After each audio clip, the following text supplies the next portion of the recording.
আপনারা সারা বাংলাদেশের মানুষ ভোট দিতে পারে নাই। আমরা কি মনে করি যে আগামী নির্বাচনে 12 তারিখে নির্বাচনে আপনারা ভোট দিতে পারবেন? ইনশাআল্লাহ 12 তারিখে নির্বাচনে মানুষ, সমগ্র বাংলাদেশের মানুষ তাদের খুশি মতন তারা ভোট দিতে পারবে।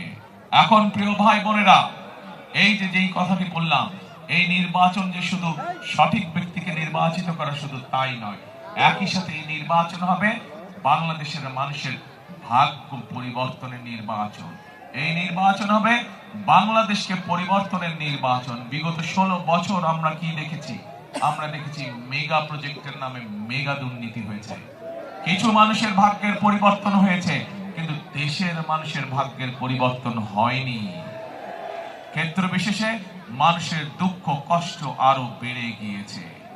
আজ সমগ্র বাংলাদেশে এই যে চাঁদাবাজির সমস্যা, সমগ্র বাংলাদেশে আইন শৃঙ্খলার যে সমস্যা, সমগ্র বাংলাদেশে মানুষের কর্মসংস্থান, বিশেষ করে তরুণ বা যুবক যারা আছে তাদের কর্মসংস্থানের সমস্যা। হাসপাতালগুলোতে আমরা জানি ঠিকভাবে চিকিৎসা পাওয়া যায় না। এরকম বহু সমস্যা সারা বাংলাদেশে। কারণ এই যে গত 16 বছর ধরে নির্বাচন তামাশা হচ্ছে, কিন্তু জনগণ তাদের সঠিক প্রতিনিধি নির্বাচিত করতে পারেনি, যার ফলে জনগণের দুঃখ কষ্ট শোনার মতন কোনো মানুষ ছিল না। আজ সেই সুযোগ এসেছে, যারা জনগণের দুঃখ শুনবে, জনগণের কষ্ট শুনবে, এলাকার সমস্যা জানবে এবং এগুলোর সমাধানের জন্য তারা চেষ্টা করবে।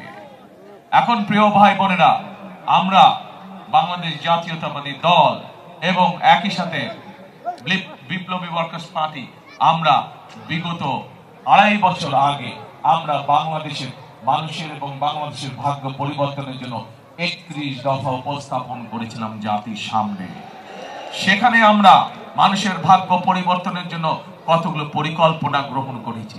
যেমন বাংলাদেশের জনসংখ্যার অর্ধেক জনসংখ্যা হচ্ছে নারী। এই নারীদেরকে যদি আমাদের স্বাবলম্বী করতে না পারি, তাহলে কোনোভাবেই আমরা বাংলাদেশকে সামনের দিকে এগিয়ে নিয়ে যেতে পারবো না। এবং এই জন্য এই নারীদেরকে স্বাবলম্বী করার জন্য, সেটি গ্রামে হোক শহরে হোক, বিশেষ করে খেটে খাওয়া যারা মানুষ সেই সকল পরিবারগুলোকে, সেই সকল নারীদেরকে সহযোগিতা করার জন্য আমরা প্রত্যেকের হাতে হাতে একটি ফ্যামিলি কার্ড পৌঁছে দিতে চাই। যেই ফ্যামিলি কার্ড গুলোর অধিকার হবে আমাদের দেশের মায়েরা, যেই ফ্যামিলি কার্ডের অধিকারী হবে আমাদের দেশের গৃহিণীরা, বিশেষ করে যারা খেটে খাওয়া মানুষ। প্রিয় ভাই বোনেরা, এই ফ্যামিলি কার্ডের মাধ্যমে আমরা সরকারের পক্ষ থেকে প্রতি মাসে তাদের কাছে সহযোগিতা পৌঁছাবো, যার ফলে আমরা বিশ্বাস করি ধীরে ধীরে এই পরিবারগুলো একদিন স্বাবলম্বী হয়ে উঠবে। এবং পরিবারগুলো যখন স্বাবলম্বী হবে, ধীরে ধীরে আস্তে আস্তে বাংলাদেশ সামগ্রিকভাবে স্বাবলম্বী হয়ে উঠবে। প্রিয় ভাই বোনেরা, আমরা আমাদের সেই 31 দফা সিদ্ধান্ত গ্রহণ করেছি যে আমরা বাংলাদেশের যে কৃষক ভাইরা, যে কৃষক বাঁচলে বাংলাদেশ বাঁচবে, সেই কৃষক ভাইদের পাশে আমরা দাঁড়াবো এবং তাদেরকে আমরা ধীরে ধীরে স্বাবলম্বী করে তুলব। এবং সে কারণেই আমরা সিদ্ধান্ত গ্রহণ করেছি যে আমরা কৃষক ভাইদেরকে ঠিক যেভাবে মাদেরকে, গৃহিণীদেরকে আমরা ফ্যামিলি কার্ড দেব, ঠিক একইভাবে কৃষক ভাইদেরকে আমরা কৃষি কার্ড পৌঁছে দেব। এবং শুধু তাই নয়, এই কৃষি কার্ড পৌঁছে দেওয়ার মাধ্যমে আমরা তাদেরকে সরাসরি আমরা তাদের প্রয়োজনীয় সার, বীজ, কীটনাশক, ঔষধ পৌঁছে দেব।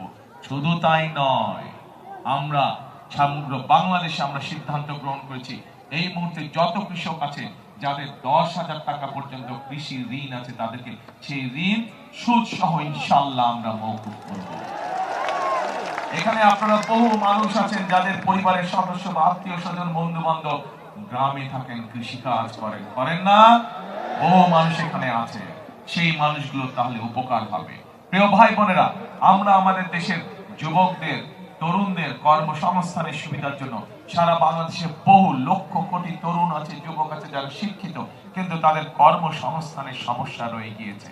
এই মানুষগুলো যাতে বেকার না থাকে, তারা যাতে কর্মসংস্থানের তাদের যাতে ব্যবস্থা হয়, তার জন্য আমরা কতগুলো উদ্যোগ গ্রহণ করেছি।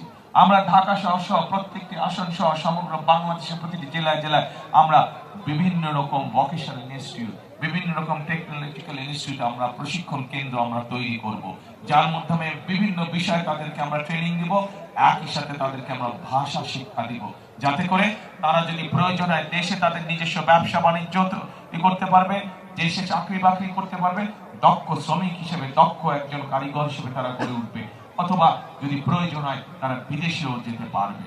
এবং আমরা দেখেছি আমাদের যে কোটি মানুষ প্রবাসী ভাইরা আছে, তারা যখন বিদেশে গিয়েছে চাকরি কর্মসংস্থানের জন্য, অনেককেই কষ্ট করে জমি বিক্রি করে যেতে হয়েছে। আমরা সেই জন্য সিদ্ধান্ত গ্রহণ করেছি, এখন থেকে বিএনপি সরকার গঠন করার পরে যাদেরকে আমরা প্রশিক্ষণ দিব, তাদের মধ্যে থেকে যারা বিদেশে কর্মসংস্থানের জন্য যাবে, তাদেরকে আমরা একটি ছোট লোনের ঋণের ব্যবস্থা করে দিব, যাতে করে তাদের আর পারিবারিক জমি জমা বিক্রি করতে না হয়। প্রিয় ভাই বোনেরা, আমরা বাংলাদেশের একটি শ্রেণীর মানুষ আছে, যে মানুষগুলো আমাদের জীবন থেকে মৃত্যু পর্যন্ত যারা আমাদের সাথে সম্পর্কিত, তাদের সাথে আমাদের আত্মার এবং আধ্যাত্মিক সম্পর্ক আছে। এই মানুষগুলো আমাদের সমাজেরই অংশ। এই মানুষগুলো আমাদেরকে বিভিন্ন সময় জীবনের বিভিন্ন বিপদের সময় তারা আমাদেরকে বিভিন্ন ভালো পরামর্শ দিয়ে থাকে। এই মানুষগুলো কারা? তারা হচ্ছেন আমাদের মসজিদ, মক্তব এর ইমাম সাহেব, খতিব সাহেব, মুয়াজ্জিম সাহেব সহ অন্য ধর্মের মানুষ, অন্য ধর্মের যারা গুরু আছেন, ধর্মগুরু, তারা। এই মানুষগুলো অনেকেই মানবতার জীবন যাপন করেন। আমরা সিদ্ধান্ত করেছি ইনশাআল্লাহ বিএনপি ধানের শীষ সরকার গঠন করলে এই মানুষগুলোর জন্য আমরা সরকারের পক্ষ থেকে একটি সম্মানের ব্যবস্থা করব, যাতে তারা একটি সম্মানজনক জীবন যাপন করতে পারে।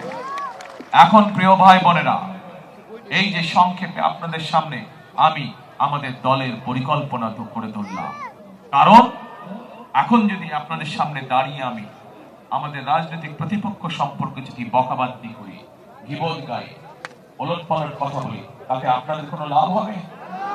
আপনাদের কোনো লাভ হবে? জনগণের কি লাভ হবে? জনগণের লাভ হবে যখন জনগণের জীবনযাত্রার মান উন্নয়নের জন্য, যখন জনগণের ভাগ্য পরিবর্তনের জন্য কোন রাজনৈতিক দল পরিকল্পনা গ্রহণ করে, কর্মসূচি গ্রহণ করে, এবং সেই পরিকল্পনা এবং কর্মসূচি যখন বাস্তবায়ন করে, তখনই জনগণের লাভ হবে। তাই তো নাকি? প্রিয় ভাই বোনেরা, আপনাদের সামনে অনেক রাজনৈতিক দলের নেতারা এসে অনেকে অনেক কথা বলেছে, কিন্তু চিন্তা করে দেখেন এই মুহূর্তে একমাত্র বিএনপি ছাড়া, বাংলাদেশ জাতীয়তাবাদী দল ছাড়া আর কোন রাজনৈতিক দলের জনগণের ভাগ্য পরিবর্তনের কোন কর্মসূচি নেই। একমাত্র কর্মসূচি, একমাত্র পরিকল্পনা আছে বিএনপি, একমাত্র পরিকল্পনা আছে, এবং যে পরিকল্পনার সাথে বাংলাদেশ ওয়ার্কার্স পার্টিও একসাথে সমান তালে কাজ করে যাচ্ছে। প্রিয় ভাই বোনেরা, এই মুহূর্তে বাংলাদেশে যতগুলো রাজনৈতিক দল আছে, একমাত্র বিএনপি বা বাংলাদেশ জাতীয়তাবাদী দল হচ্ছে সেই রাজনৈতিক দল যারা দেশকে পরিচালনা করার অভিজ্ঞতা রাখে, যাদের অভিজ্ঞতা আছে কিভাবে দেশকে চালাতে হয়, কিভাবে দেশকে সামনের দিকে এগিয়ে নিয়ে যেতে হয়। আর কোন রাজনৈতিক দলের এই অভিজ্ঞতা নাই। সেই জন্যই প্রিয় ভাই বোনেরা, আগামী নির্বাচন একটি অত্যন্ত গুরুত্বপূর্ণ নির্বাচন। যেমন গণতন্ত্রের ভিত্তিকে মজবুত করার নির্বাচন, একইভাবে দেশ এবং জনগণের ভাগ্য গড়ে তোলার নির্বাচন। কাজে আমাদেরকে এইখানে এই নির্বাচনে সঠিকভাবে সিদ্ধান্ত গ্রহণ করতে হবে, যেন আর কেউ বাংলাদেশের জনগণের রাজনৈতিক অধিকার ছিনিয়ে নিতে না পারে, আর কেউ বাংলাদেশের মানুষের ভাগ্য পরিবর্তনের রাজনীতিকে যাতে আর কেউ ছিনিয়ে নিতে না পারে, সেটি ষড়যন্ত্রের মাধ্যমে। প্রিয় ভাই বোনেরা, আমরা দেখেছি অতীতে কিভাবে বাংলাদেশের মানুষের রাজনৈতিক অধিকার ছিনিয়ে নেওয়া হয়েছিল। ঠিক একইভাবে এখন একটি রাজনৈতিক দল বিভিন্ন ষড়যন্ত্রে মেতে উঠেছে। আমরা দুদিন আগে দেখেছি পত্রিকায় তাদের রাজনৈতিক দলের সদস্য, সেই রাজনৈতিক দলের সদস্য এই যে ভোটের যে সিল মারে, সেই নকল সিল তৈরি করতে গিয়ে আইন শৃঙ্খলা বাহিনীর হাতে ধরা পড়েছে তারা। সেই জন্যই আপনাদেরকে আমি বলবো, আপনাদেরকে সতর্ক থাকতে হবে, সজাগ থাকতে হবে, যাতে এই এলাকায় কোদাল মার্কার আমাদের যে প্রার্থী, বাংলাদেশ জাতীয়তাবাদী দলের সাথে যারা রাজপথে আন্দোলন সংগ্রামে ছিল বিগত আন্দোলন সংগ্রামের সময়, আমরা এই এলাকায় কোদাল মার্কার প্রার্থীকে আমরা দলের পক্ষ থেকে, বিএনপির পক্ষ থেকে দিয়েছি, যাতে কেউ ষড়যন্ত্র করে সেই নকল সিল দিয়ে অন্য কোনো রেজাল্ট করতে না পারে, সেই ব্যাপারে আপনাদেরকে সতর্ক থাকতে হবে প্রিয় ভাই বোনেরা। কারণ এইখানে কোদাল জেতা মানেই এখানে ধানের শীষ জেতা, এখানে কোদাল জেতা মানেই এলাকার উন্নয়ন হওয়া। কারণ এখানে কোদাল জিতলেই এবং বিএনপি ধানের শীষ সরকার গঠন করতে সক্ষম হলে আপনাদের এলাকার যে সমস্যাগুলো এই এলাকার প্রার্থী কোদাল প্রার্থী জনাব সাইফুল ইসলাম সাহেব বলেছেন, সেইগুলো তখন আমরা সমাধান করতে সক্ষম হব প্রিয় ভাই বোনেরা।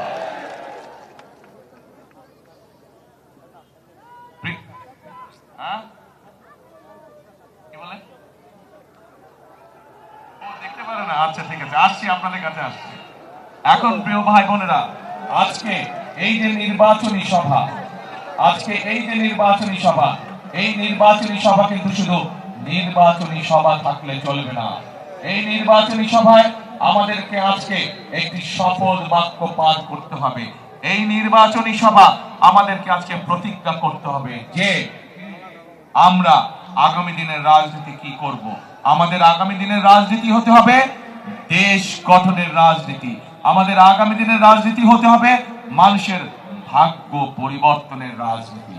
প্রিয় ভাই বোনেরা, আমরা অতীতে আন্দোলন করেছি, সংগ্রাম করেছি, স্বৈরাচারকে এই দেশ থেকে আমরা বিতাড়িত করেছি। এখন হচ্ছে আমাদের দেশ গঠনের পালা, এখন হচ্ছে আমাদের মানুষের ভাগ্য পরিবর্তনের পালা। এবং সেই জন্যই আমাদের সকলকে কাঁধে কাঁধ মিলিয়ে একসাথে কাজ করতে হবে। এখানে একটু আগে সাইফুল হক সাহেব বলে গিয়েছেন ওনার বক্তব্যে, শহীদ রাষ্ট্রপতি জিয়াউর রহমান এই কোদাল দিয়ে সমগ্র বাংলাদেশে খাল খনন কর্মসূচি শুরু করেছেন। ইনশাআল্লাহ এবার আমরা সরকার গঠন করার পরে আবারও আমরা সেই খাল খনন কর্মসূচি শুরু করব এবং এই কোদাল দিয়ে আমরা সেই খাল খনন কর্মসূচি শুরু করব সারা বাংলাদেশে। এই কোদাল দিয়ে এমনকি এই এলাকায় যে জলবদ্ধতা আছে সেই জলবদ্ধতা আমরা এই কোদাল ব্যবহার করে জলবদ্ধতা ইনশাআল্লাহ আমরা দূর করব। প্রিয় ভাই বোনেরা, সেই জন্যই আমি সবসময় একটি কথা বলে থাকি, আমরা বলে থাকি, আমাদের নেত্রী শহীদ, আমাদের নেত্রী বেগম খালেদা জিয়া, উনাকে আমি ওনার সন্তান হিসেবে জানি যে উনাকে স্বৈরাচার বিভিন্ন সময়ে বিভিন্ন প্রস্তাব পাঠিয়েছিল যে আপনি দেশ থেকে চলে যান, তাহলে আপনাকে জেল জুলুম খাটতে হবে না। কিন্তু দেশনেত্রী বেগম খালেদা জিয়া সেই সকল উপেক্ষা করে দেশের মানুষকে রেখে উনি কোথাও যান নাই। শত অত্যাচার, নির্যাতন, জেল জুলুমের পরেও তিনি বাংলাদেশের মানুষকে সাথে নিয়ে এই দেশের জীবনের শেষ দিন পর্যন্ত ছিলেন। প্রিয় ভাই বোনেরা, কারণ কি? কারণ দেশনেত্রী সকল সময় মনে করতেন যে এই বাংলাদেশই হচ্ছে তার প্রথম এবং এই বাংলাদেশই হচ্ছে তার শেষ ঠিকানা এবং এই বাংলাদেশের জনগণই হচ্ছে তার আপন জন।